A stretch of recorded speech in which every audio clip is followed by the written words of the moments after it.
Yes, ladies and gentlemen, welcome back to, I think this is the 4th episode with your boys from the I thought Paper we Trails stopped naming podcast. episodes. Huh? I thought we stopped naming episodes. Yeah, absolutely. Numbering. This is you'll be One of beat them. that. One of those ones, back with your boys, and today's gonna be it's gonna be a nice little interesting one. We'll be talking about sacrifice, not only just the word itself, but also how it's evolved and how it's talked about and how it's showcased within literature and our daily lives as well. But before we kind of get into that, how you been? Just a little creative health checkup, yeah? Yes. Or check-in. I'd say my aesthetic productivity just been on the decline recently. Decline, yeah, man. Can't lie, man. The job's been grinding me down. The day job's been grinding me down. Yeah. I ain't picked up anything creatively for some time, even consuming content. But do you think you kind of level it to having to have an output, or do you think just I'm talking about consuming? even thinking about creating things and even consuming content. I'm not really consuming them much. I'm just since the last episode. I don't know what order this will come in from the last one, but I feel like I started January strong. Yeah. And I feel like because I'm still in the same job as I was already, and like the nature of the job, I don't really have a good routine because of like the on-call work I do. So I feel like I've been in a bit of a rut, and every week I'm trying to like just bounce out of it, and it just drags me back in, man. It's just like it's a bit of a struggle, I can't lie, but I'm still trying. Like I've been working on a friend's website, so using low-code tools. So like if you're a designer or someone who's interested in design, like it's surprisingly easy to get into like something like Webflow. So like you can build websites pretty easily, and actually like it tickles the itch a little bit, a little bit. Like it tickles the itch a bit because like when I'm like looking for work or whatever, it's a lot easier to find more website work than design work. So, but right now that is because like people need websites more, funnily enough, they like. Is it all like new people starting new stuff, or is it kind of pretty like much people that pretty much already everyone have needs it, a website, right? Yeah. So but what do you call it? Funny enough, like one of our friends, like Shoaib, he tweeted something about like you don't need a nice camera to get started in video editing, videography. You don't need this and that, and he said you don't need a £300 logo to get started. I was like, what? Yeah. Is that considered expensive? I mean, I have no idea. But like in this world, is that expensive? Absolutely, that's dirt. Is that cheap? Yeah. Okay, Think about it. Like if you got something that's like that you value, like, and then you want it to grow big, like you're gonna £300 and say that's it done. That's my logo for the rest of whatever, how long I want it to rebrand. And then furthermore, from the graphic designer's perspective, you're paying for their skills, their expertise, their knowledge, their creative direction, their know-how. Absolutely. Like they're trying to pay bills. Like £300 is gonna cut. You know how long it'll take to make a nice logo? A lot longer than £300 will last you in the streets, bro. So, that's a fair point. I mean, I think that's just from, I guess, an standpoint. I feel like so like one thing I want to do. So at some point in the future, I want to get back into my old YouTube channel, The Blueprint. So like I want to do clips on education of like how you value creators and how to speak to them, because I feel like just generally people just don't know how to speak to absolutely. Sacrifices. You want to talk about that? Absolutely. Talk about sacrifices, and I wanted to start off with a fantastic quote by a special lady. Okay. Which goes, "One life is all we have, and we live it as we believe in living it. But to sacrifice what you are and to live without belief, that is a fate more terrible than dying." You know who that was by? You tell me. Joan of Arc. Joan of Arc. Yeah. To be fair, she also had a kind of crazy life as well. Yeah, definitely. Yeah, she had a wild one, but she was on the whole premise that there was a prophecy that a virgin woman would come to save France, and she was like, well, who else is that? You know what I mean? That's me. And then you know That's what? I think self-belief. people back in the day, I think without Twitter, they just believe stuff more. You know, so they were What? like, You think it's purely the advent of Twitter that's nah, yeah, destroyed yeah. everything? I know there'll be a hater, like, "Pff, okay, you know what I mean? But back Well, of then, course they had the haters then. yeah, they had haters. They tried to kill her off, but she had the army, but she kept Yeah, winning. that's a real hater, bro. Yeah. No, but she had the army. She kept winning trying it. to- So they're these trying to- guys were like, "What is going on here, bro?" Yeah, yeah. And then she goes to the thing, and then eventually they called her of heresy and like claiming something and witchcraft and Yeah, all this back kind in of. the day, You know, mate, she was like, oh. "Come on, bro! This is nothing but Witch- divinity." You know? Witchcraft got thrown Yeah. around in them days, boy. Yeah, witchcraft. And then after she got burnt to the stake. But before that journey, Yo, haters, bro. the haters were it's a lot harsher than Twitter. Yeah, bro, I feel Twitter ones, I can't lie. The Twitter ones are a lot nicer, to be fair, when you consider that. But so the actual, before I ask you what sacrifice means to you, I wanted to just quickly clarify for the audience, even though they know probably, the definition of sacrifice. In a dictionary, it says to give something up, something of value for the sake of other considerations. Also is an act of slaughtering an animal or person or surrendering a possession as an offering to a deity.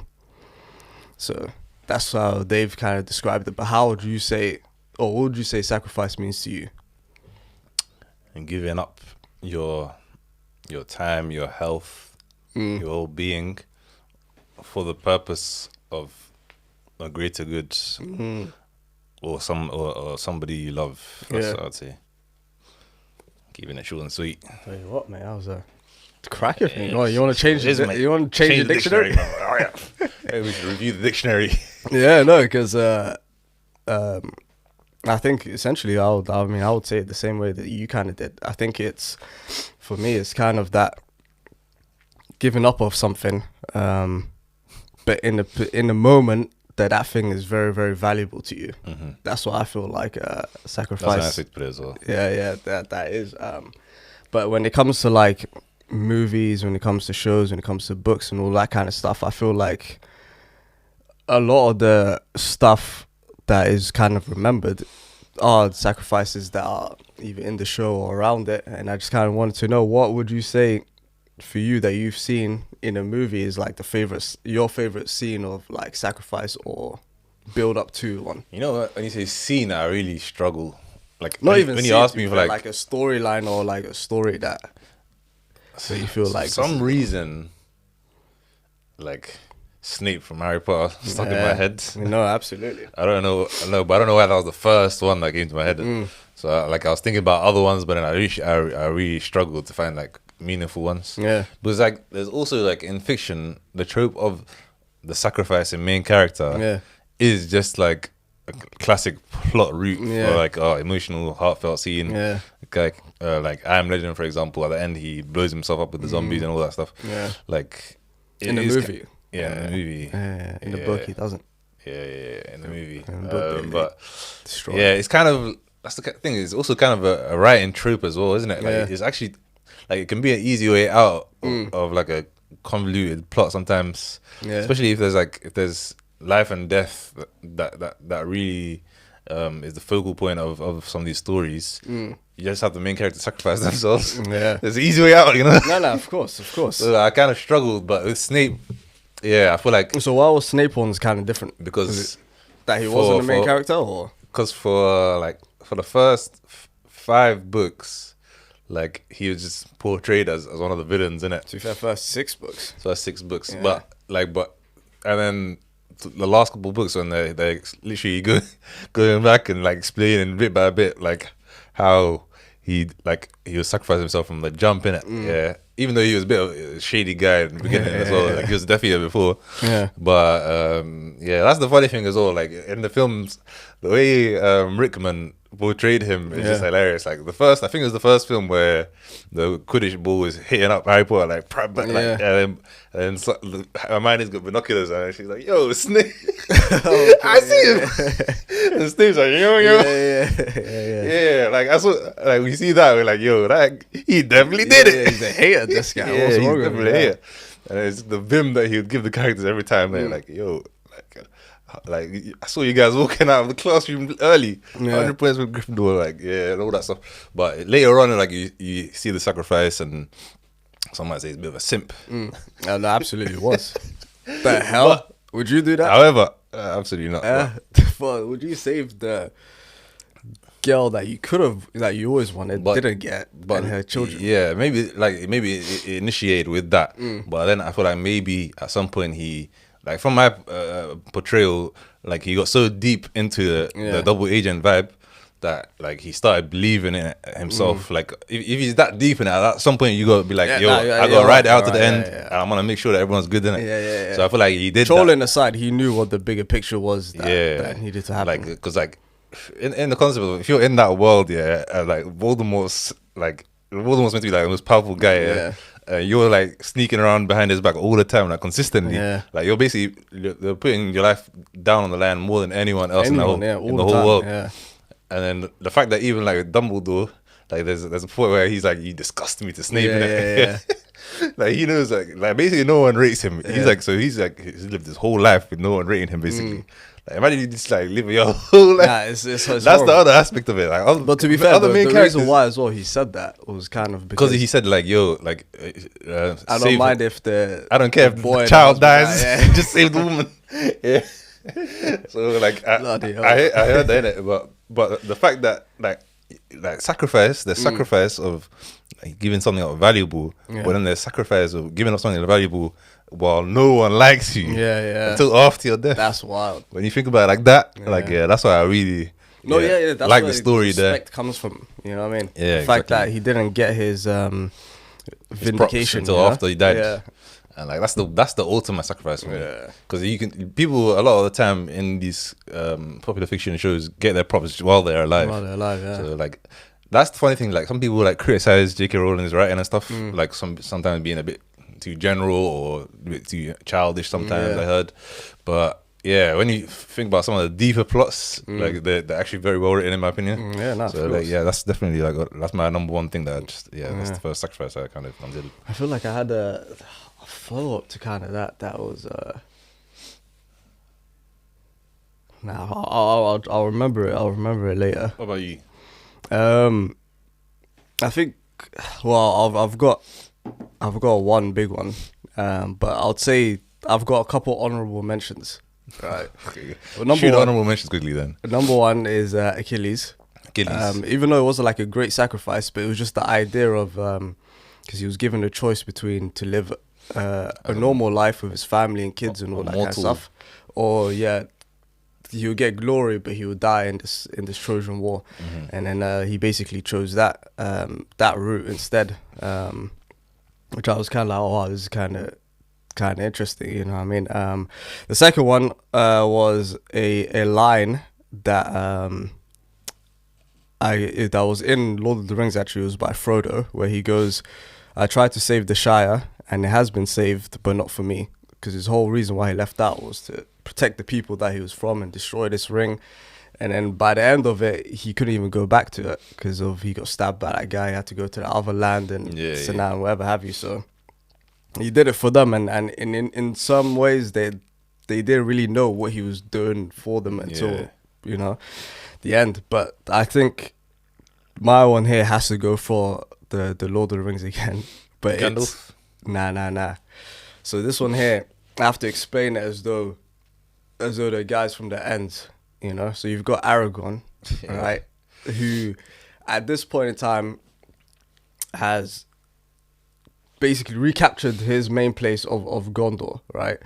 But before he can settle down, with his wife and this and that, he's got basically the prettiest wife as well. Her eyes like sparkle and everything, He's got one of those girls, and she's waiting for him, and everything's all nice and cushy. But then before all of that, he goes, "Now we've got to back our boy, who is in behind enemy lines inside that place, because he needs to dash the ring." And then he's like, "What we need is like a little quick excursion. You know what I mean? We don't even need the bigger army. Just get the little guys in pedal bikes. We go there and just distract the main enemy until the little one can dash it in, right?" So he goes over there and whatnot. And before the fighting even starts, the the enemy lines, they open the door, right? And then the biggest op comes out, well, the second biggest, and he comes out, and then he's carrying the main guy that they were doing his whole things for, his like shirt thing that he was known for wearing. So it's like you go there and Come get your chains. yeah, no, not even that. Your best friend's Canada Goose is there, and you know it's your best friend's because he's got a mattress stain, and you know this guy likes bubble tea, so it's his. There's no Bubble denying tea it. wearing Canada Goose guy. Because you could have bought another Let him Canada keep Goose, it, man. it's like, that's someone else's. But when you see the mattress stain, then you know who it belongs to. I just think that ain't a serious guy, man. Let him go. Yeah, exactly. But so you're like, oh, damn. So if they've got his Canada Goose, and you know he doesn't go anywhere without it, then they've got him. And then they say, oh, yeah, and this guy, he's been killed. We've absolutely chefed him up. He's done. So now Aragorn's in that position where it's like, okay, so what the hell was the whole point of all of this? You know, so he could go back theoretically and go to his yard, but he's thinking, what's the point of it all? You know, they're going to come anyway. And, you know what I mean? Missing out on his chance to be with his wife and, you know, reclaim his lands and all of that kind of stuff. And he's just with his boys, and then they go, you know what? Bun it. Let's just fight for Frodo, you know? And then that's when that whole, you know, for Frodo thing, and then he runs into and then I was like, yo, that is nothing short of what I expect from my guys. Listen, bro, they take your Canada Goose and it's got a mattress stain on it. That's why, listen, even if you know that they've deaded me off in that up block, I expect you to ride in there. I'm doing a solo podcast now. Nah, that's why, you know what I mean? So it was like the fact that it was essentially that they would have fought for nothing because Frodo's dead, and the whole reason why they went there is in vain. But the fact that they were still willing to fight for him to the end because he was their friend. As a collective, like that's a huge. As a collective, that's even Gandalf being like, I guess it is what it is. You know, we're just beefing right now. You know, and I was like, yo, that there as a kid, I can't take Gandalf seriously though. moved me, huh? Why? Is it the long stick? Nah, man, not. Whoa. Is the idea that sometimes he's got power and then sometimes he can't do anything. It's like, it's like, no, but there's only so much he can do. Why? You know what I mean? He's meant to be some all-powerful being, you know. He's a bloody wizard. He is, yeah. Yeah. And then sometimes he wants to beef a giant fire demon. Yeah. And then sometimes he's like, you must walk the road of Solomon. You know what I'm saying? Like, Gandalf, he just picks and chooses his moments. Like, nah, but you know what it is because he likes to he's a busybody. Maybe he's an introvert. Nah, he's an introvert. Gandalf, had enough of the party. He's a busybody. He wants to calm down a bit, you know. He's one of those guys that just wants to pop out at every party. Wants to be with everyone. You know what I mean? And that's what even the he spreads himself too other thin, guy, Saruman, he cooks him for that. Yeah. And he's like, yo, why are you everywhere? Why are you meddling with everyone's affairs? You know what I mean? Of course, that's what the villain would say. Yeah, that's why he's just everywhere. But why do you feel like for you that sacrifices in literature or in movies and stuff like that are important? The parts where are important and parts that a lot of people remember. Yeah, like you said, like giving up something valuable is consequence. That's what people love. The shows and films and books that have the most, like, the strongest consequences because it just drives such an emotional impact. You know, like, it really touches your heart when you see someone sacrifice themselves for something for someone or something else. And I think that immediately touches the heart of people, especially like. If you grow up and then you've seen the sacrifices like people around you have made, maybe your parents, maybe they're working all the time, but you know, like, well, they're doing that for you, like, like, and then you see that in a show or film or whatever, and like you see like the level of sacrifice that they're doing, like, you maybe resonate. Yeah, maybe you can resonate a little bit, and I feel like that's why a lot of people would do. And I guess a lot of people also, they like the act of heroism as well.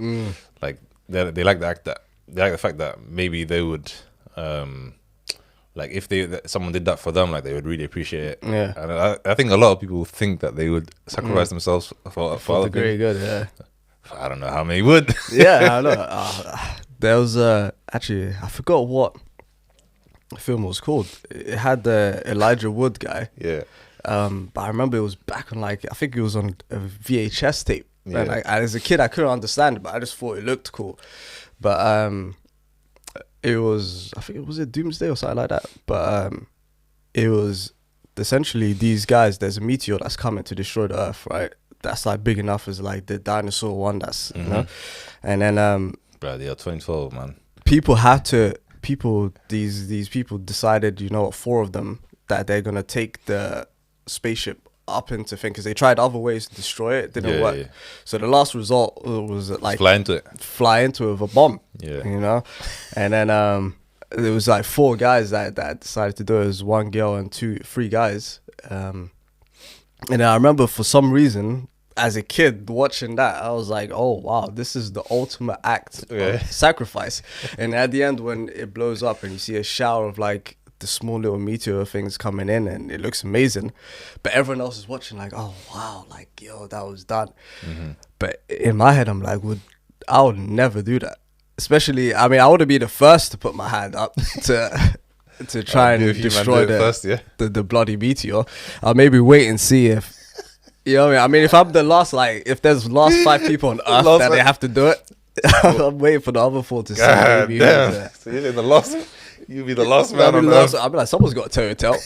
You know what I mean? Someone's got to tell the story. Yeah? So I mean, I mentioned Squid Game in one of the episodes that we've done, the show, and like a lot of it is about sacrifice as well. People sacrificing with each other, but it just felt so artificial in that environment, because it was like everyone was doing it for money, you know. Yeah. So everyone was sacrificing themselves, like bro, like the strangers, not to like people they know. Yeah. And like they're building bonds inside the enclosure, but you don't know if that's gonna be a real bond after. Like, yeah. And if that person you sacrifice for then gets smoked in the next round, all you even did it for, you know. That's the thing. Some sacrifices. That's the thing. So you never know, but also you never know what can happen. But I feel like for me, sacrifices is especially when it comes to like this kind of stuff, and the importance of it is especially when you see characters when they reach that kind of fork in the road where they kind of know, okay, if I take this route, it will lead to this, but if I take this route, it will lead to that. And that's what I kind of resonate in. But I resonate not more so with like the grand ones, like for example those guys flying into a meteor, or Harry having to kill himself for everyone else. I kind of resonate into more of the personal ones, because sometimes you don't have to do a grand act. Sometimes you just have to get out of a comfort sort of situation. You know, sometimes you actually have to. It's like I remember in Game of Thrones there was that line by that blind guy, Maester Aemon or something, and he says to Jon Snow, he's like, you have to kill the boy, you know, and let the man live, you know. So it's kind of interesting in a sense where harshly you kind of have to like you kind of have to like kill the pathetic part of yourself, you know.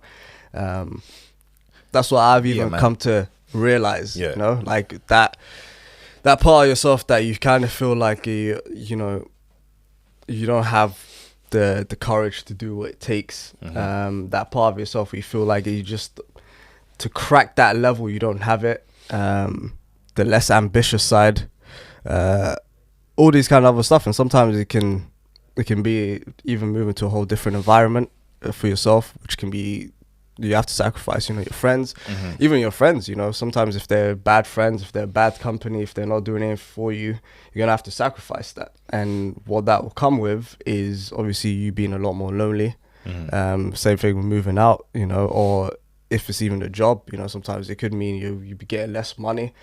There's always that catch that does come with the sacrifice, but if that didn't come with it, then you know what I mean, it wouldn't make it wouldn't be as impactful. You know what I mean? If you sacrifice something, you didn't lose nothing for it, then that's not really sacrifice. It's just a loss, you know. That's what I kind of resonate with a lot of the time. It's just kind of especially when the character has internal sacrifices. That's from moving from one situation and then taking yourself to another, because to elevate yourself, you are going to have to make crazy sacrifices. To dedication, time. Like Ronaldo, he wouldn't have good food That's what even everyone was saying. You go to the yard, there's nothing nice there. No chicken, water. Yeah, and he's just like, but it was his sacrifice to become the best player. And he was like, if this is gonna stop me from it, then But the kind of last part I want to kind of wrap it up on was if you knew anyone personal or someone in real life that has made sacrifices that you felt like, oh wow, this is big. It's interesting because of the next episode we're gonna cover, but I think family leaving this country, like for the betterment of the family, and leaving this environment that we grew up in. I think that's a huge sacrifice that's resonated with me the last few years. Like my mom's made that decision. Like I feel like it's worked out, but there really is the consequence of not having them around, all the time. But I feel like for them is a better life for them, But yeah, that's like something for me, definitely personally. No, absolutely. Yeah. I mean, I think for me personally, it would be definitely a story that my mom told me once. Well, I mean, now she said it because we're a lot older. She didn't say it when we was younger, but there was a chance when she came to this country, but she came to Holland when she was like 18, and then we had family in the UK, and so she went there one time, and then she could have gone into like studying. And my mom, she just loves to like read, and even now she's like learning and stuff like that, whether it's the language or different other kind of stuff. She's like proper into education. So then she had that opportunity as an 18-year-old to do it. And the thing was, she left my older brother with my grandma back in Holland. And then she was like, it came to a point where I had to either stay there full time because she couldn't bring my brother at the time. Yeah. Or to basically come back and to look after him sacrifice her opportunities thing. And I was just deep in it. I was like, sometimes you kind of forget parents had their start, Yeah, I feel like you kind of think that they just started as they parents, were. A lot of immigrants will massively resonate with like the sacrifice that their parents made. Crazy, the amount of sacrifices that they made. Yeah, so like that's definitely like one of the strongest in the world, in real life. Like that's like easily the most powerful sacrifice that people have made. Like writing off your whole future for your offspring. Yeah. Even now, I don't know if I could do that, bro. That's what I'm saying. Like, I know I would, but especially something like education that she loves like that. Yeah. To sacrifice was that moved me when she told me that. But she kind of said it in she that. told you that after you're being a bit ungrateful, yeah? Huh? No. One time it was just salty. having a deep chat, and then she told it in a very stoic kind of way as well. But many sacrifices, and sometimes we'll wrap it up on this point. That sometimes in life, that's what you need to take. You need to take sacrifices, stuff like this, waking up early in the morning to do a podcast. Tell you what, mate, it's an absolute sacrifice because in the future we'll get somewhere, and that's what it is. Small steps to a bigger future. And with that, we would like to say, make sure to subscribe, follow us on all the podcast stuff. It really does help, and we will see you guys in the next one. Keep moving, keep growing, keep learning. See you at work.